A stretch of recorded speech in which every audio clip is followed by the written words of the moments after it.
Alright guys, working on a 97 GSX here. If you get to this point, you're trying to pull the fuel sender, if you're trying to do the F1 fuse and you can't get it out, obviously the best way to do it is to pull the engine, then pull the tank. But you can kind of get around it. If you get to this point, you're pulling up,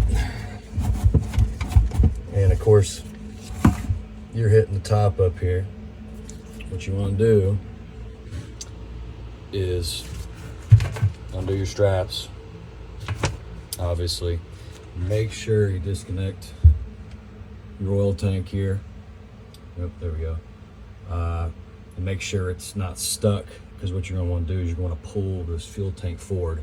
I made the mistake and pulled it, and the lower grommet came loose, and whatever oil was in there went to the bottom, so I had to extract it out. You know, kind of a pain in the butt, not fun. So, also, computer,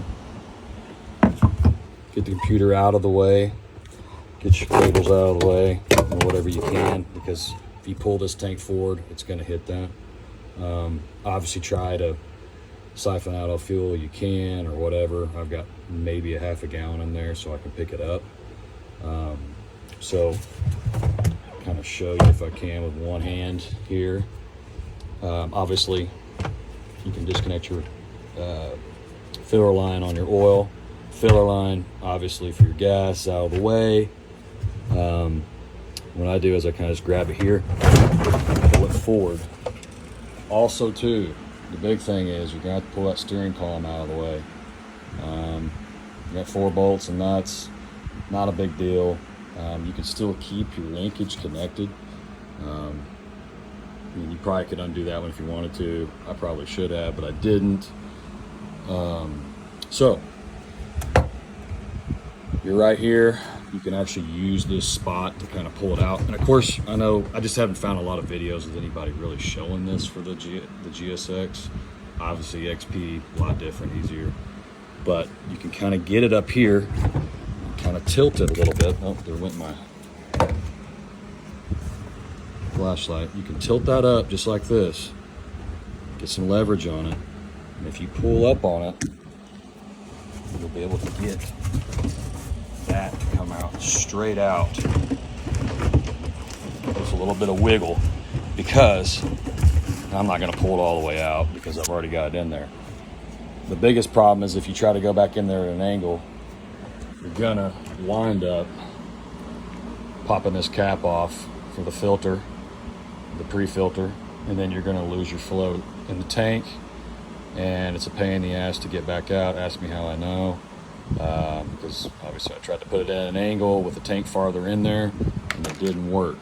Because when I first pulled this thing out, I actually didn't pull any gas out of it, and I kind of just bent the tank down and kind of used the fuel sender as leverage to kind of bend the tank down, which you probably shouldn't do. But I was just kind of trying to get it out, and kind of in a hurry. But obviously going back in, there's just no way to get that thing to dive back down if you have the tank down here. So obviously, if you don't want to pull the engine, then I would advise kind of doing this. And I'm sure a lot of people do it this way too, but I just didn't see any videos. I just want to help people out and let people know if they're deciding to tackle this for, getting your fuel sender to work and fixing that float. It's kind of a job, but not terrible. Just get your gas out, pop some lines off, pop your fuel lines, return vent, and all that out of there, and it's pretty easy to do, and you shouldn't have any problems. All right, thanks for watching the video.